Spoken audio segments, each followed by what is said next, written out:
Okay, great. Hello, welcome back. I am going to talk about K-moduli. So I guess I'm paired up with Hamid, and he has been giving us an idea of how to compute some of these delta invariants and determine what Fano varieties are K-stable or K-semi-stable. And then, as he said on his first, the very first lecture, the first theorem, one reason we might want to do that is to compute some K-moduli spaces. So I'm going to tell us a little bit about K-moduli and the main K-moduli theorem, and then we'll see how far we get today. We'll see how far we get, but we'll say more on Thursday. Talking to a few of you, it seems like there's a very wide background in terms of what you know and what you don't know. So I don't ask questions or tell me that you're bored and you know all of this. And we can do either thing. But I want to state the K-moduli theorem and then talk about it to start us off. So just as a reminder, I think we've seen this before, but let's say X is Fano. It doesn't have to be smooth, but minus Kx is at least Q Cartier. Then the volume of X will be defined to be the volume of the anti-canonical divisor.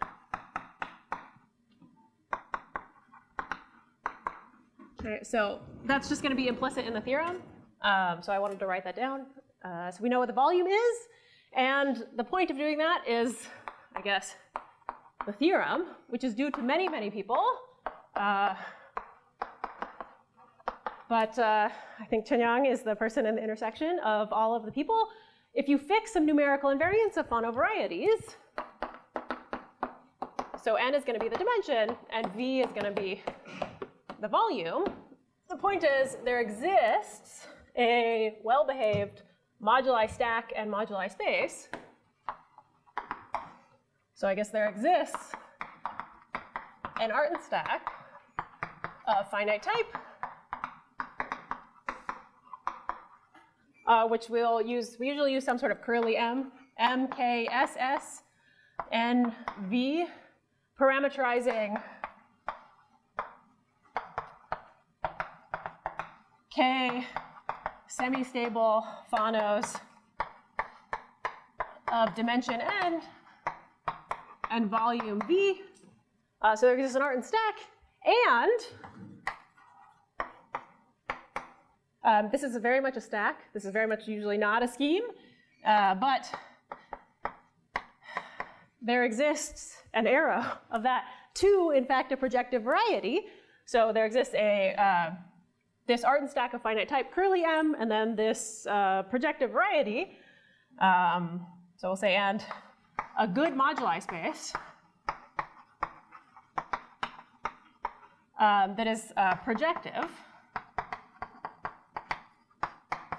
parameterizing K polystable of the same dimension and volume.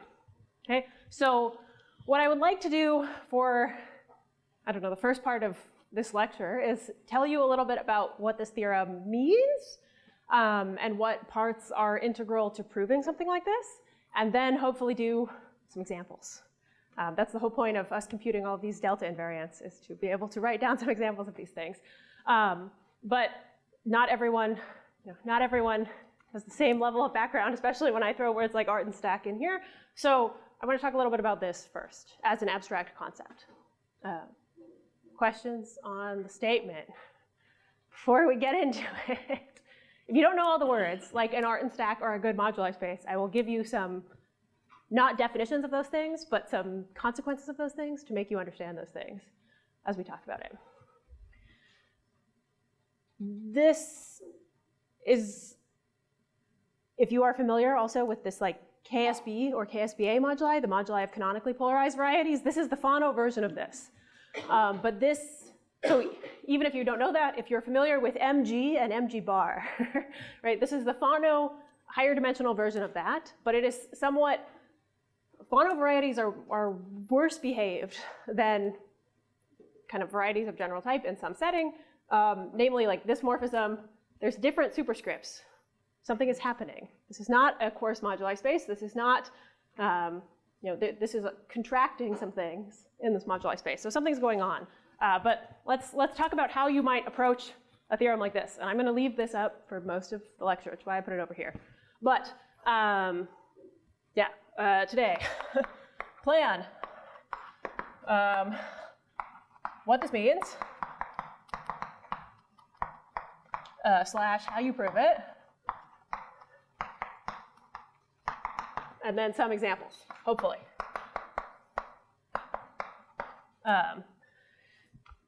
The proof of this theorem is many, many papers over many, many years, so we're not going to actually prove it, but we'll give you the ingredients of what goes into it. So, idea, typically, whenever you want to do a moduli problem, idea for constructing moduli spaces. Essentially, you want to write down something that parameterizes all the objects in question and then show that that has nice algebraic properties. That's what we always want to do. We could do in some of these cases. So, idea, step 1. This is a step some people aren't going to like, but I don't know. Define a functor. Typically maybe F, which takes a scheme, let's say F of B, associates to families of objects over B. Maybe B is a scheme here or something. This is suitably vague, right? But I'm going to write down what we mean by this functor in the K-moduli setting.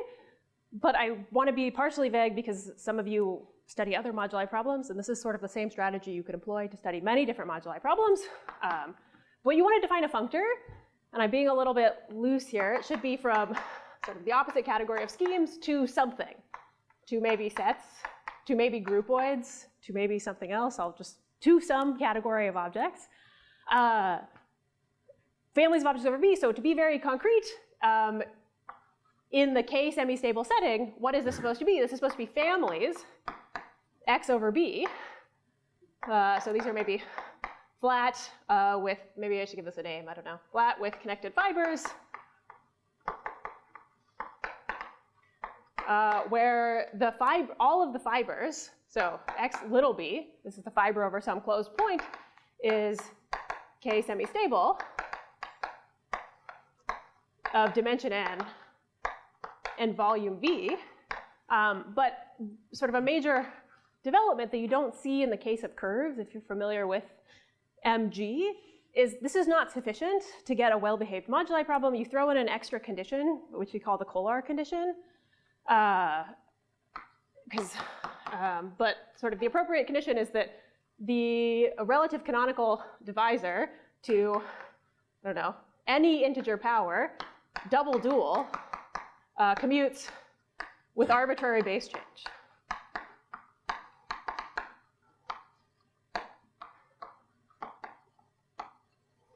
So this is some fancy condition, but kind of ignore that. Ignore what I've stated there. And how you should think about this is the canonical divisor of the family, one base change you could take is restricting to each fiber. Okay? And this, in that setting, is saying the relative canonical divisor restricts to the relative canonical divisor of the fiber. That's, in fact, for families over smooth curves, it's equivalent to that. So you don't really need to worry too much about this condition. This is some technicality we need to get nice things. It's called the Kolar condition. But in our case, we're going to define a functor, which inputs families and inputs a scheme and outputs families of objects over that scheme. And what you might hope is that this functor is representable. So this is where we're going to get an algebrogeometric object. Okay? So hope. And for those of you that know about stacks, what I'm going to say is not going to further your knowledge. For those of you that don't know about stacks, what I'm going to say is probably not going to help you.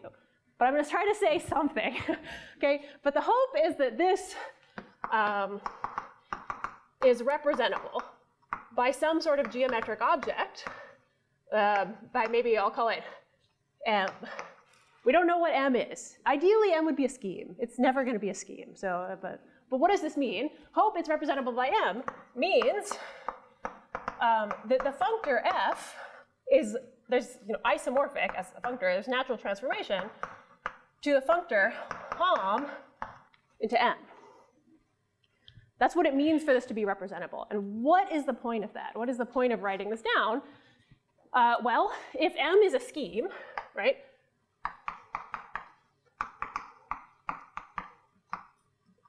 then this tells me f of M, which is supposed to be families of objects over M, is at least isomorphic to the set of homs from M to M. And there's a very nice hom from M to M called the identity, right? So the identity on M corresponds to some family of objects over M, which we're going to call U for universal family. And the idea is then you have this M, and because M is an object we inputted into the functor, there is a family of objects over M. So, there's some sort of family of objects over M. So each point of M, P, has some, UP living over it. What is the point of doing this? If this is all, compatible, M happens to be a scheme, if you have any family, so now let's plug into this.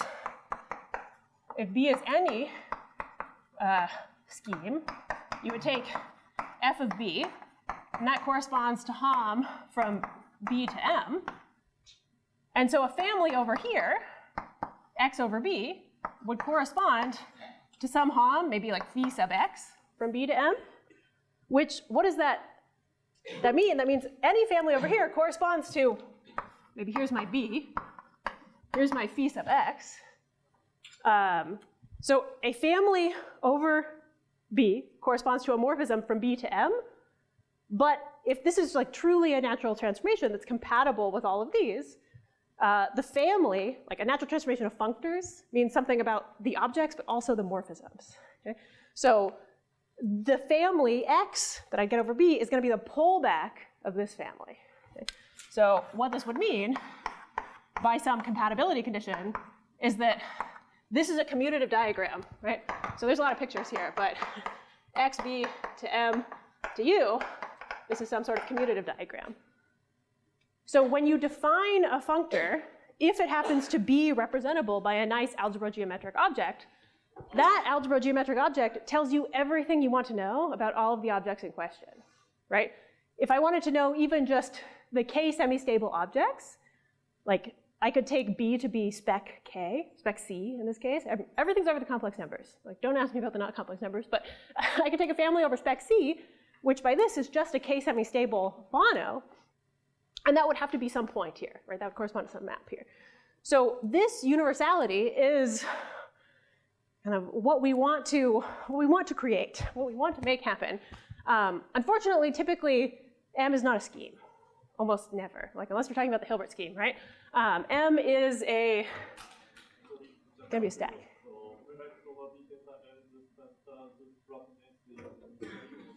Pardon? The Flat condition is something like the double study should be flat. So is it necessary or not? Oh yeah. So yes, I should say I want some power of this relative canonical to be a line bundle. Absolutely. So yeah.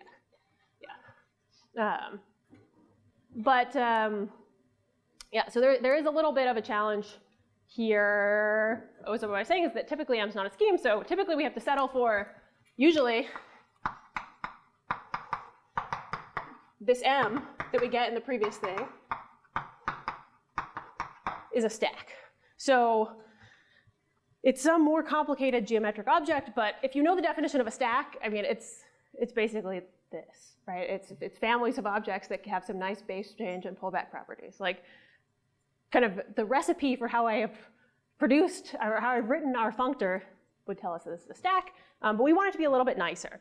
So how do we determine what this is representable by in general? This is kind of the strategy. Define a functor, hope it's representable, but how do we do that? Like, I guess this is really step 2 of some moduli problem, is try to understand this representability, this thing M, by somehow parameterize all of the objects in question. And so I want to tell you what I mean by that, but like step one, we define a functor. We want it to be representable. How are we going to do that? We're going to try to actually just write down what m is supposed to be. We're going to try to write it down. So in this case, what that means, what that's going to mean for us is usually, okay, I don't know, I called this 2. Maybe I shouldn't have called this 2, but 2a.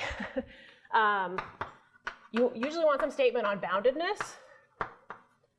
So if you want to parameterize all of the objects in question, especially if you want to get to a theorem like this, where you have a projective moduli space, there should be a bound, like the objects you're trying to parameterize should not, they should live in a bounded class, which just means they all live inside one Pn. Like, if this is going to be a projective variety that parameterizes them all, then that's what we would hope for. But in the k-semi-stable case, what you should think about this meaning is that for every k-semi-stable Fano of dimension n and volume v, there exists some uniform, maybe capital M. So capital M depends on little n and v, but uniform capital N, such that the linear system minus mkx is very ample, i.e., if you look at this linear system minus mkx, it gives an embedding of x into some big projective space, Pn. So every k-semi-stable Fano of dimension n and volume v is embedded in some fixed projective space. This is what we mean, this is what I'm going to mean by boundedness. And this is a theorem. This is true. Work of Chen-Jiang, and then the BAB conjecture, proven by Birkar, like says this is true for k-semi-stable Fanos. Does it depend on? I think Jiang's result is maybe only in the smoothable case. So I mean, yeah, you need this input as well. But I'd have to look. Or is it not? Does he do this in general? Are you? Yeah. Yeah, so the capital M, so because we're fixing the dimension and the volume, yeah, this capital N is going to be a fixed number for all x. So the point is, right, for all x lives inside some fixed projective space. And like, right, even if you don't want to think too carefully about this, like, you know, if you can prove that all x live inside some possibly like chain of projective space, as long as there's a maximum n, just put them all in that big n projective space. Just stick them all there. Okay. So it turns out, I mean, there is one n that works for all these numbers. Okay? And then the point is, right, once you do that, there exists an algebra geometric object called the Hilbert scheme of Pn, which parameterizes all subvarieties of your Pn. So we want to let V contained in this Hilb Pn be all of the images of, you know, these k-semi-stable Fanos. Okay. So there is an algebra geometric thing called the Hilbert scheme that parameterizes all of the subvarieties of Pn. Here, we are only interested in the ones that are k-semi-stable. And now here's a possible subtle point. We want V to be algebraic, or like at least nicely behaved, right? We don't want V to be like a, I don't know, weird set of points that doesn't have an algebraic structure. So maybe like step 2b is what the right thing you have to prove is local closeness of V. So that V actually is some algebraic subset of the Hilbert scheme. And again, this is true for k-semi-stable Fanos. And the key is openness, which is by, I don't know, Bloom, Liu, and Xu, which says that if x over b is any family of phonos and one fiber is K semi-stable, then, right, I mean, for all B prime in some neighborhood of U,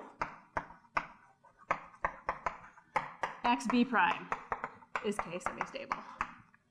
Right, so there's some open neighborhood around each point where your fibers are K semi-stable. And so the local closeness of, so this would tell you openness, right? This would tell you something about being open, but the locus of phonos inside the Hilbert scheme is only a local closed condition. So you first have to say the locus of phonos is locally closed, and then this locus is open inside the locally closed thing, so it's still locally closed. But just a side note, because we've learned so much about delta invariance, how do you prove something like this? How do you prove something about openness? They essentially prove that the delta invariant is constructible in families. So they actually use this, I mean, I guess technically they prove that the minimum of the delta invariant in like n plus 1 over n or so, I don't know. They prove a slightly different statement than just the delta invariant is constructible, but this mystery invariant delta that we've talked about, that's how they prove this is an open condition, okay? By proving that that is a constructible function on families of phonos. So you get boundedness, you have local closeness, and that tells you now we have a set V that parameterizes all of our K semi-stable phonos that looks algebraic, right? I mean, it's some locally closed set of some Hilbert scheme, some other algebraic object, and then maybe 2C, which I won't go into too much detail at the moment, we'll talk about it a little bit, is that we want to maybe put in quotes here, make a good quotient. Right, many of the things in V are going to be isomorphic, right? Just, I mean, if I take two things and I embed them in different ways, we're going to get different isomorphic images. So we want some sort of quotient, U mod, these all live in a Pn, so I'll say PGL n plus 1, which is the automorphism group of Pn. We want to quotient out by isomorphism. This is non-trivial, and is getting partially to this notion of good in the good moduli space. Okay? So this, yeah, essentially you have to do more. And one like crucial thing that you need in this, if you want to make some sort of good quotient, you want to say that we have this V. V has a universal family because it comes from a Hilbert scheme. And now we want to quotient it out. Really, we want to make the stack quotient. And really, this is where you use some like local description of this geometry, and a necessary thing to get this kind of quote good quotient. If you think GIT, the only groups we know how to do quotients by in like generality are reductive groups, right? So in particular, when you quotient by this automorphism group, you need that the automorphism groups of the objects you're talking about are close to being reductive, or else this isn't going to work. So a crucial ingredient, is work of several people. I don't know, Alper, Bloom, Halpern, Leichner, and Shu, that says that the automorphism group of X, if X is K polystable, so X K polystable, then the automorphism group of X is reductive. So if you're a person who knows about stacks, you probably know why we want something like this. If you don't, then don't worry about it. It just means our automorphism groups are sufficiently nice that it makes sense to take quotients, right? And if you've never seen this before, think about V on some affine neighborhood, like where V looks like spec A. If you want to take a quotient by a group, the quotient should be spec of the ring of invariance by that action. That's not always finitely generated. So if you have a reductive group, it is. So in some sense, it makes sense on affine charts to take this quotient, to go from spec A to spec of the ring of invariance if you have this condition. Okay? So there's a lot more that goes into that, but you need a technical result like this to get that there's a good quotient. But then that's it. Then that's your thing that parameterizes all of the objects, right? This exists as a stack. So if you're like a stacky person, I should write this as like, oops, sorry, just one line as a stack. This is going to be our M, K, S, S, and V. So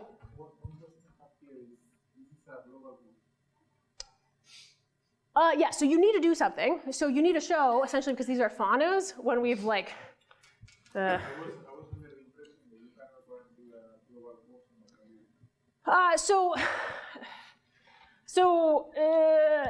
guess you need like, yeah, I mean, okay, yeah, I mean, this will, I'm sweeping several things under the rug, right? This is meant, I'm sweeping some things under the rug here, right? This is meant to be more of a motivation for how you kind of study all these. In this case, it is. In this case, it is, yeah. Yeah, but like if you're doing some arbitrary stacks, it's like, no. But yeah. But somehow at this level already, like you can define in a way that just getting reductive as a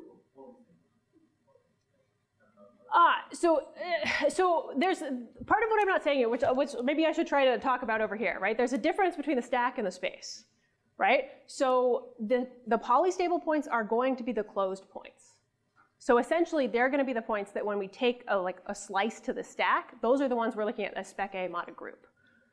So the semi-stable points are not necessarily closed. So yes, we will be able to get away with just K polystable being reductive. And it is not true. So I think there's an example, and maybe like Chen Donaldson, there's an example of K semi-stable phonos that don't have reductive automorphism group. So yeah, it's not only like, it's not only that we're using that, but it's that the statement for K semi-stable is false. So this is our setup, really. And then there's really two things you have to do still. We want there to be a projective good moduli space, right? So once you have this setup, I guess I can bring that top one down. Once you have this setup, you want to take the stack and you want to produce that projective variety. Okay, so we have a stack that we made, and we want to produce a projective variety that is this, and really, this is just a matter of some formal theory, which also is implicit in this good quotient thing I wrote over there. Right, if you're familiar with quotients, really, like, I'm saying this is some sort of stack, but then we want the associated actual, like, quotient as a projective variety. So, like, you put the double slash and you do this quotient. Don't worry too much about this, but the point is, once we have this setup, then we produce our good moduli space, which is essentially built into this notion of good quotient. This is how, like, good moduli space is a notion defined by Jared Alper, which is built out of the properties you want a good quotient to have. And so he, I mean, basically, among several things, but proves that we have this stack, K semi-stable and V, and he essentially proves that in some settings, so if this thing, okay, this is not a Jared theorem, this is Alper, Halpern, Leissner, and Heimloff, but if this stack is S complete, which I won't tell you what these mean at the moment, and called theta reductive, which are proved in this paper, this automorphism group being a reductive paper. So these weird conditions are true. I'll tell you a little bit what they mean in a second. Then you can essentially take objects in here and identify equivalence classes in here. Okay, so then this good moduli space morphism identifies what are called S-equivalence classes,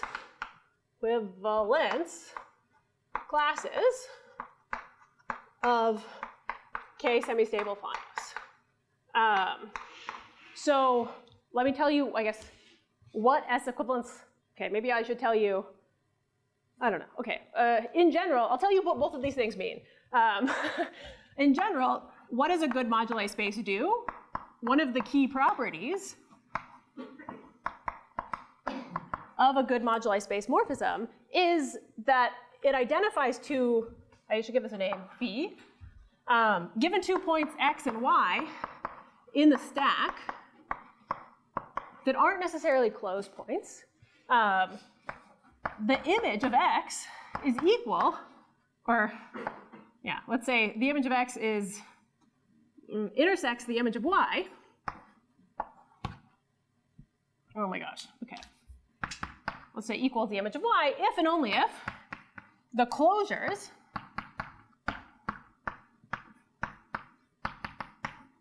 of those points in the stack intersect. Okay? And so in terms of this S-equivalence class thing, S-equivalence classes are exactly going to be these points here. One of the key the definition of good moduli space is not illuminating at all. A morphism is a good moduli space if the push forward is exact on quasi-coherent sheaves and the push forward of O is O. That's the definition, right? Like, it doesn't tell you anything. This is what it means, or this is a consequence of the definition. And in terms of like writing this as families of objects, S-equivalence classes of K-semi-stable phonos, if you think of x and y as perhaps not closed points, we're interested in their closures, right? So if x is really actually a family, and we have some K-semi-stable phono, x, that degenerates to some maybe z, I don't know, who knows, in like some isotrivial way. So this is like a test configuration, right? So this is a family over A1, or at least over some curve where the generic fibers are all isomorphic, and it degenerates to z. That is like saying z is in the closure of x, right? In terms of like these being points of the stack. X is a point of the stack. Z is a point of the stack. But if x degenerates to z in an isotrivial family, then this is in the closure of that point. And like conversely, so if you have the closure of 2 points x and y intersecting, that means they have a common isotrivial degeneration. And this is what S-equivalence classes are. Okay? So, and this happens, right? Maybe we should just, this is the point. Maybe we're in good time for an example. Good time for an example. Oops, yeah. I'm a bit confused with this theorem. On what does n depend? So m just depends on this n and this v. So it depends like after dimensional volume, but before the right. Yeah, so x, so m is, so for all K-semi-stable phono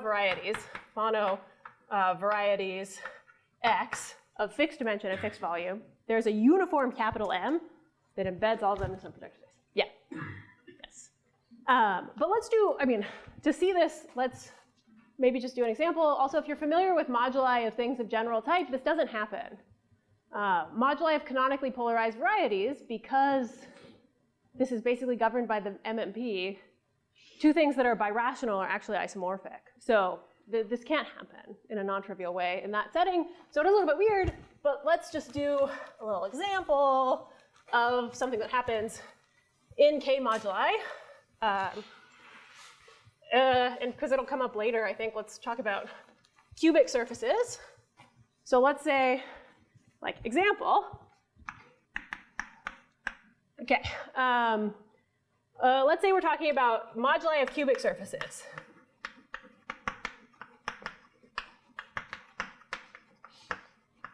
So by that we mean a degree 3 equation, maybe F3,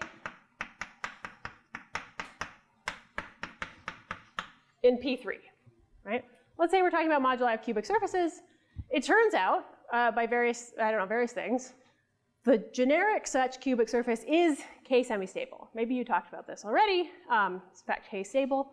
But just to give you an indication of this non-trivial degeneration, I actually wrote down something. I wrote down let's see. Aha, okay. I wrote down an example. Let's say you're talking about, I don't know, cubic surface. I'm just going to write one down, x0, x1, x2, plus x3 cubed plus x2 cubed equals 0.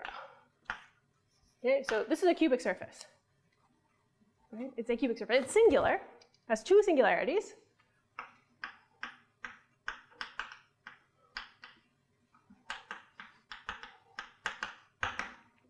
So just, I don't know, do your favorite Jacobian criteria. It has Two singular points, which are, if you like this notion of singularities, they're both A2 singularities. A2 singularities. So I can take an isotrivial degeneration of this to itself. I can just take the product of this with A1, and nothing happens, right? So I could take some family. I could take x0, x1, x2, plus x3 cubed, plus x2 cubed equals 0. And I can just isotrivially degenerate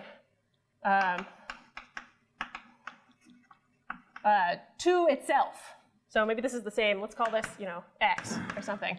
Isotrivially degenerate to x. Just literally take x cross A1 over A1. This is a family where the generic fiber is x, but the central fiber is still x. Everything is x. Everything is x. But you could do something more interesting. You could degenerate this to not itself. Okay? So you could slightly modify this family to x0, x1, x2, plus x3 cubed, plus t x2 cubed. So I put a t. Okay? So this, because there's a t in it, is already a family over A1, right? So maybe this is like x, curly x or something. So curly x is a family over A1 because it depends on the parameter t. If t is not 0, this thing is isomorphic to this thing, right? If t is not 0, you could scale x2 by the appropriate power of t to cancel it out, and then scale x1 or x0 by the opposite, so that you just get rid of it. Okay? So t not equals 0, x sub t is isomorphic to x. So away from 0, this is isotrivial. All the fibers are isomorphic.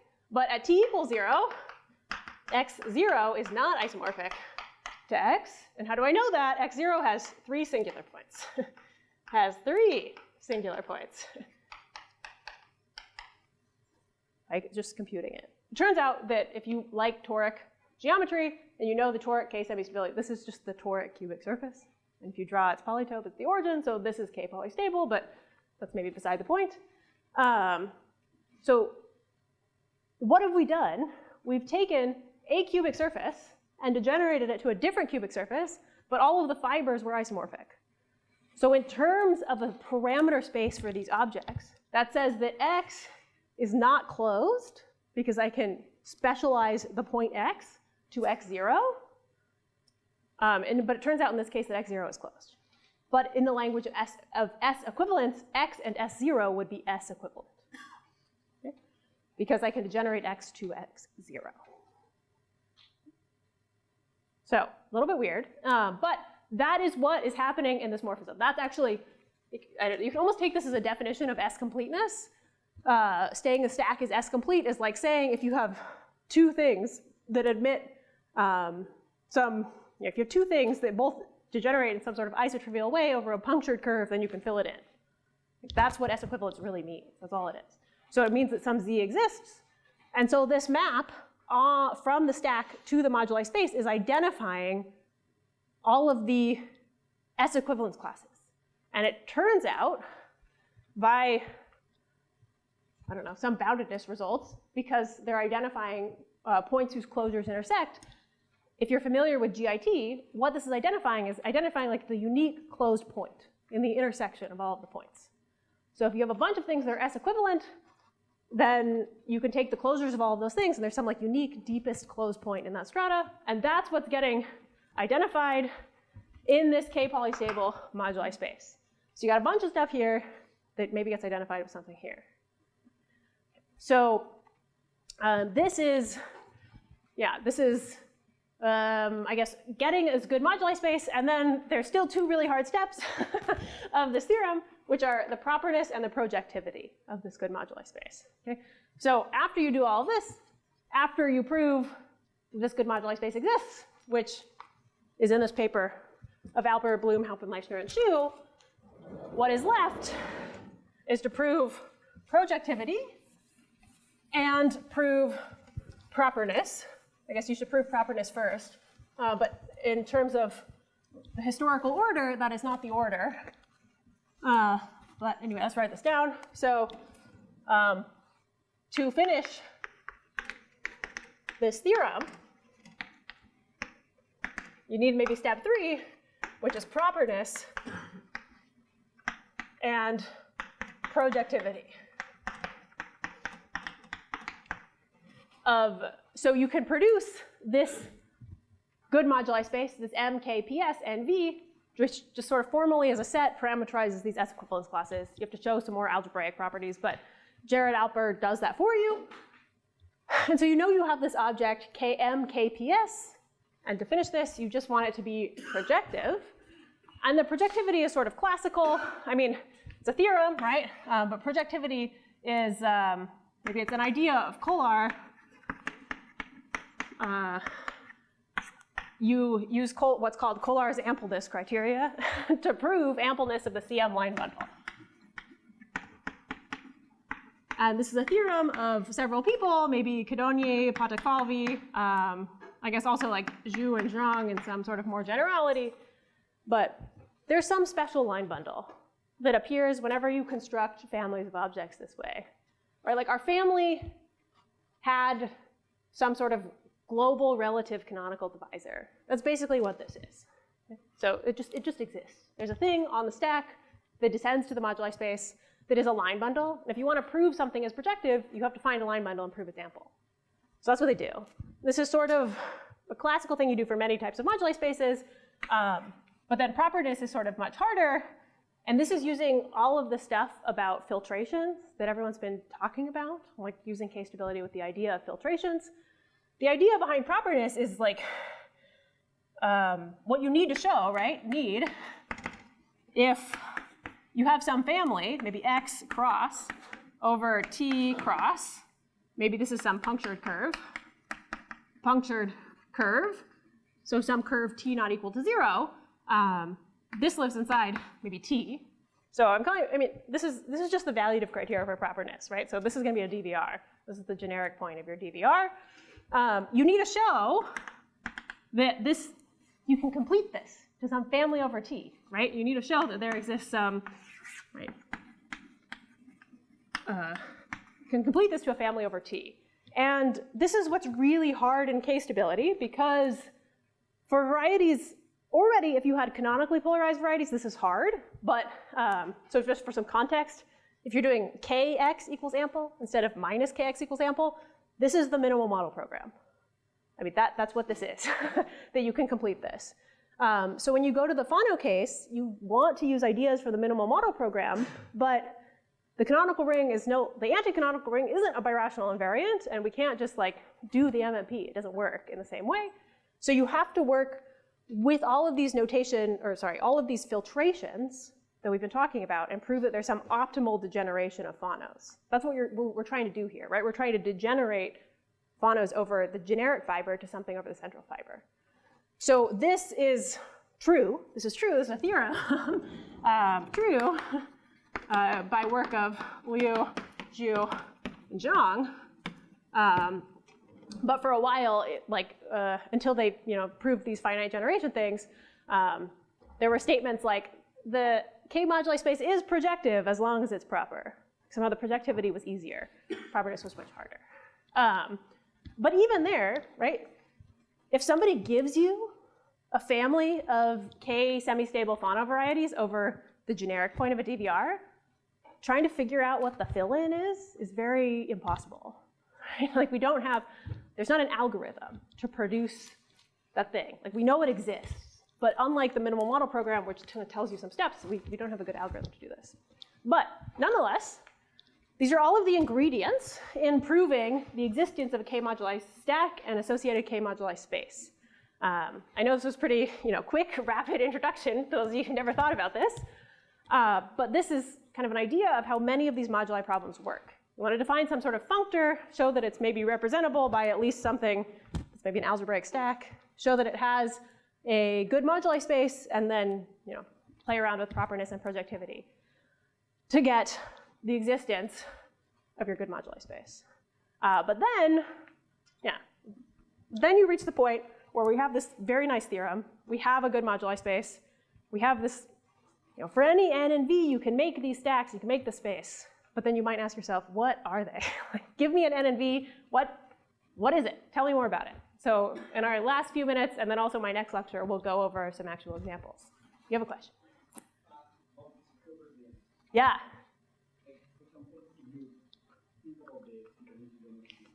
Yeah.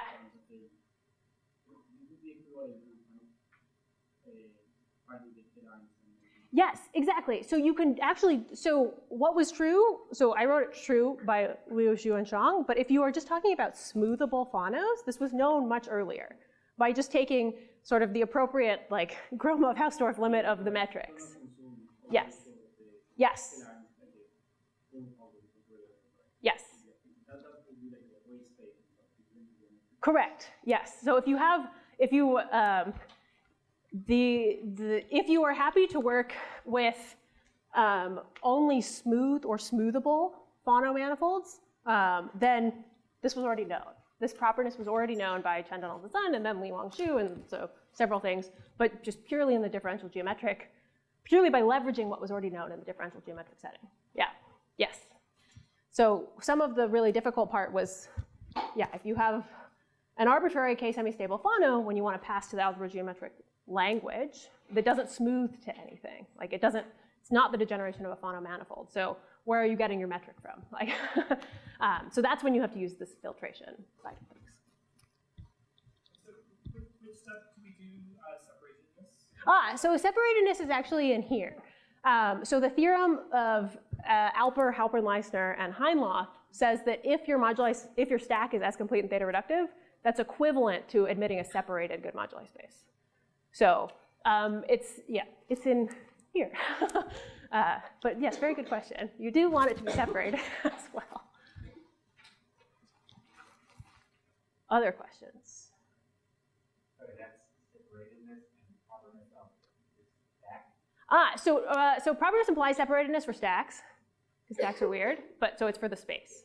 It's for the space. So the theorem of Alper, so maybe I should write the actual theorem. I guess I started writing and then I trailed off because I got sidetracked telling you about good moduli space. Okay, here we go. Let's write this as a theorem. Alper, Halpern-Leissner, Heinloth.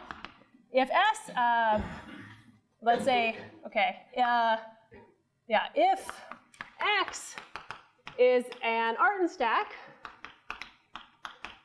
that's finite type, that is S-complete and theta reductive, which are sort of mysterious conditions, but nonetheless, and has, oh, maybe we should say X, an Artin stack of finite type, S-complete theta reductive, and has affine diagonal. I started writing if, but then I deleted if because this is if and only if X has a separated good moduli space.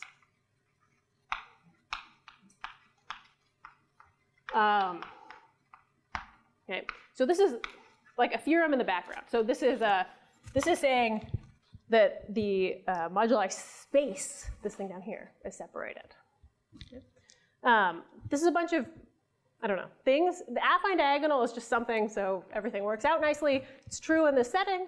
S-completeness is exactly saying, like both S-complete and theta reductive are like valuative criteria for properness, except when you do the valuative criteria for properness, you're taking a map from a curve or a punctured curve into your space.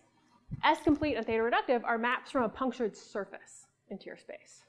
You want to know if you can complete over that point, which is somehow how you get S-equivalence classes, because this is really like saying, oh, you have a surface where you maybe have some like kind of like fat, I don't know, you have like the degeneration of X in one direction and the degeneration of Y in another direction, and you want to fill it into something. I say they're S-complete to something. This is the surface that you talk about with S-complete. This is what it is. And theta reductive is something about quotients. It's something about maps from A1 mod GM. But anyway, so there's a criteria. There's just a criteria that says if you have any Artin stack, does it have a good moduli space? You can basically just apply this. And it turns out you just check two valuative criteria and see if they're true. Other questions? Yeah? And the statement of boundedness, why can you assume that they all go into the same? So I was gesturing, yeah, so you might have to take a larger and larger projective space. The point is somehow, right? Yeah. So if you fix n and v, just the dimension and the top power of the Hilbert polynomial, right, then it turns out that you actually get control over the whole Hilbert polynomial. This is like an old theorem of Kolar. Yeah. More questions? Yeah. No, no. So like yeah, maybe. So if everyone heard the question is, do we know how many like irreducible components this has? The answer is no. Like, not even in.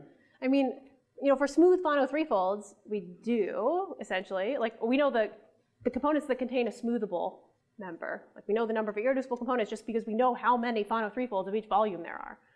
But if you want to say the full moduli space of Fano threefolds, or even just like. Yeah, we don't know. We know in some cases. So maybe our very first example should be a case where I know everything. Okay, let's do. We have 9 minutes. So let's try to do 2 examples. Yeah. Oh yeah. Sorry, maybe I'm misunderstanding like if M straight M as a scheme is projective scheme, it's projective over the field. Doesn't that imply already that it's proper? Yeah. So saying that this line bundle is ample, you need the base to be projective in order for this to be true. Like, I mean, right? You need the base to be proper for the idea. Of course you need, ample implies projective. Let's try that again. This idea of Kolar, of Kolar's ampleness criteria, is if you already have something proper, then how can you show it's projective? And so this was actually known before, and so there were papers that said if the K-moduli space is proper, then it is projective. But you need the properness as an input for that argument to work. Yes. Does it use some kind of like Luca? Yeah, that's what like Kolar's ampleness lemma is using. Yeah. If you're a person who's into a lot of these stack things and a lot of these Kolar kind of like how you would prove something like this is ample, there's a lot of books out there, but Jared Alper is writing a new book on stacks and moduli, which has a lot of the actual details of what I'm gesturing for you in it. It's on his website. So if you want to know what these things mean, you can ask me, but you can also crack open that book. But let's do an example. Let's do the easiest example that I can think of, okay? I guess I could have just written on this board, huh? Right? I could just write on this board. You computed a lot of delta invariants of surfaces, right? We just did a lot of delta invariants of surfaces. So let's say we wanted to compute the K-moduli space of some del Pezzo surfaces. Also, I don't know. I don't know what we know. Do you? Okay, maybe we should say more than one thing. Okay, some examples. Okay, this is going to be a little bit of a cheating example, but just to give us an idea. Example 1. Let's say you want to do dimension 1. Okay, let's say we want to say n equals 1. There is only one curve that is a Fano variety. It is P1, right? I mean, only one smooth curve. Okay? So n equals 1, we could talk about P1, right? N equals 1, if x is going to be smooth Fano, it has to be P1, but also, did we see this? I think we saw this. But a theorem of Odaka is that if x is a K semi-stable Fano of any dimension, that implies it's KLT. So in particular, if you forgot the definition of KLT, all I care about right now is that it's normal. So x equals P1 is the only K semi-stable Fano curve. Like even in the singular case, right? I mean, singular means singular, well, it'd have to be normal, but for curves, normal is smooth. So this is the only K semi-stable Fano curve. And in fact, it is not just K semi-stable, it is K polystable. It's the only one, right? If it wasn't polystable, you could degenerate it to a polystable thing. But again, it's the only such thing. So the moduli space and the moduli stack in this setting are both a single point. Okay, so M, K, S, S, N, and the volume is 2 because the anticanonical of P1 is O minus 2, or O2. MKPS. This is kind of a cheating example, like I said, but both of these are just one single point. Right, so everything is, there's nothing interesting going on. Even if you're worried about like infinitesimal deformations, I mean, P1 is rigid. Like there aren't any small deformations of P1, so this is all we have. This is all we have. And then it turns out, really the same story is true for any Pn, not just P1. But how do I know that? Okay, so n equals 1, your K-moduli space and your K-moduli stack are the same. Nothing is interesting going on. You could have ignored the first 50 minutes of this lecture, and that's it. That's all. But since we have some machinery, let's talk about n equals 2. And let's do the smooth case. So let's try to say, let's start with n equals 2. And what we will do next time, because I think we're going to run out of time today, is talk about more K-moduli spaces in actual, like how you would do this in general. But let's say you're talking about volume 9. Volume 9. You have to use a couple of tricks. So certainly, the only smooth del Pezzo surface of volume 9 is P2. So fact, by rational geometry, I don't know, exercise, X smooth Fano of dimension 2 with minus kx squared equal 9 implies X is P2. That's the only one, right, by the classification of del Pezzo surfaces. But to get to the question that was just asked, this alone is not quite enough to say, this is like, to say we have just this picture. Like, what if there are other components of the K-moduli stack? Like, what if there are other things that, maybe don't deform to this, but nobody said this had to be connected, right? This could be a bunch of pieces. And so you also need to make some argument about why a K-semi-stable Fano cannot, why you couldn't have a singular version of this. So question, does there exist a singular K-semi-stable Fano of volume 9? Fano surface of volume 9. So that's a question we could ask. And before we answer the question, if the answer is no, then the K-moduli stack and K-moduli space are exactly as they were in the P1 case.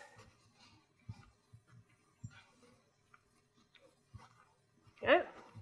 So if the answer is no, then the K-moduli stack, n is 2, v is 9, and the K-moduli space are both just single points. Because there's only one object in each of them. It's just P2. Okay. But in order to conclude this, right, we need to say that there aren't other components of the K semi-stable of the moduli space.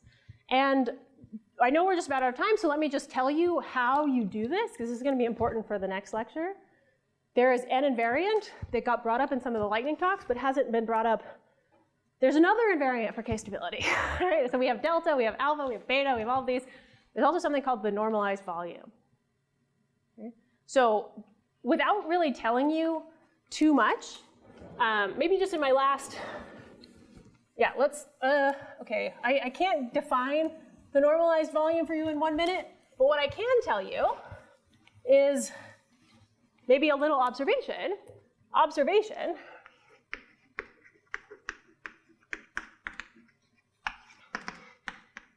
If X is K semi-stable Fano, somehow, okay, this is going to sound like a stupid observation, I don't know, but the global geometry, or the global volume, which is just V, which are minus kxdn, is related to a mysterious invariant, which I will currently say local volume, which, what do I mean by this? We saw delta, right? We saw X K semi-stable says that delta of any divisor right? Delta x of any divisor, which is the log discrepancy over this S invariant, is greater than or equal to 1, right? I mean, that's true. That's part of being semi-stable. But this is true for any divisor. In particular, if you pick any point on your variety and blow it up, you get an exceptional divisor, E, right? Just blow up any point. You get an exceptional divisor, but somehow the numbers related to that E tell you something about how singular that point is, right? I mean, if it's a smooth point, the log discrepancy is n minus 1. Or sorry, it's n minus 1 plus 1. The discrepancy is n minus 1, so the log discrepancy is n. And this is related to the volume of just like the pullback of the kx under that one blowup minus t. So, but then if you blew up a point that was, you know, an ordinary double point or a quotient singularity or something, the log discrepancy will go down, and the volume will also, the thing you compute here, is going to change. So this, if E is the exceptional divisor of blow up of point, somehow delta xe is related to like how singular, maybe point P, how singular P is. And there's actually an invariant that we associate that kind of measures how singular P is, called the normalized volume. It's not a literal, like, it's related, okay? And it comes from this. And so I know we're 2 minutes over, so let me just tell you a theorem here. If you do this thing for the blow up of a smooth point, you make some simplifications, the A, like if E is the blow up of a smooth point, the A, the numerator is equal to n. The denominator has a 1 over minus kx to the n in it, and then some other integrals.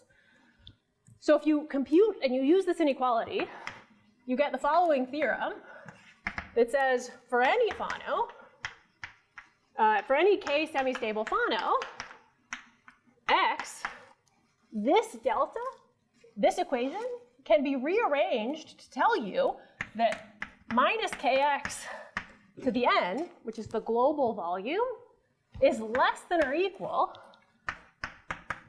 to 1 plus 1 over n times a mysterious invariant called vol hat xx. So this is the local volume at, or sorry, this is called the normalized volume at any point little x and big X. So I'm not really telling you what that is. It's related to what you compute in this delta invariant.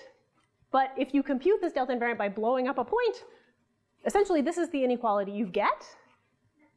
And what does that tell you? If you have, back to our picture here, what are we trying to prove? We know the normalized volume in many cases.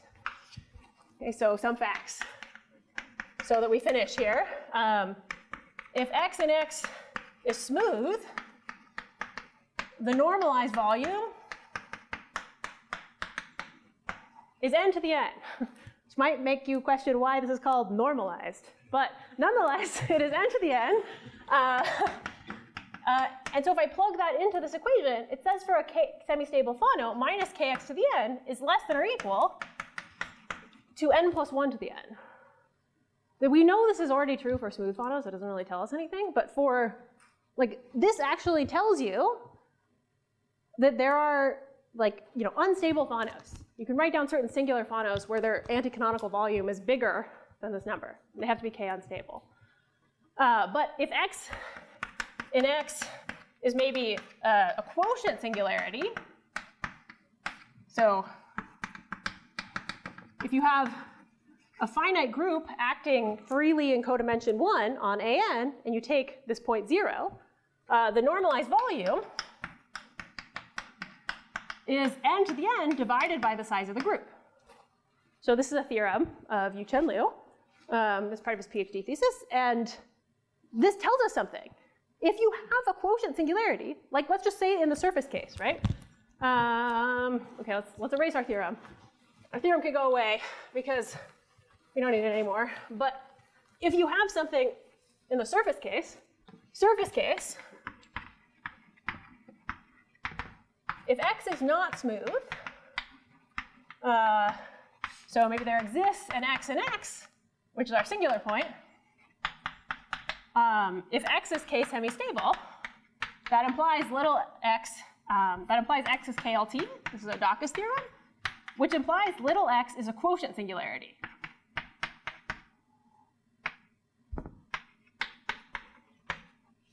Oops, A2 mod G.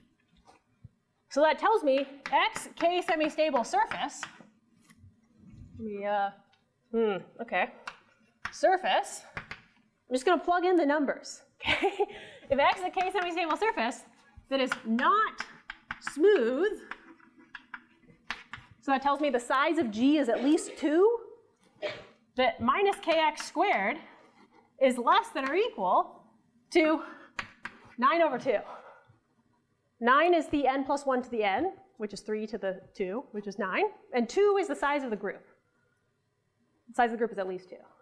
So it tells me this. So if you have any k semi-stable surface that is singular, it cannot have volume 9. It has to have volume less than or equal to 9 over 2. So in particular, there does not exist a k semi-stable surface of volume 9. So the K-moduli space in this case is just these two things. You could do the same thing for surfaces of P1 cross P1. It is also rigid, so on and so forth. So we are 7 minutes over time, so I'm going to stop finally. Thank you for listening. But if you want to see more examples, there will be more on Thursday. So thank you for your attention.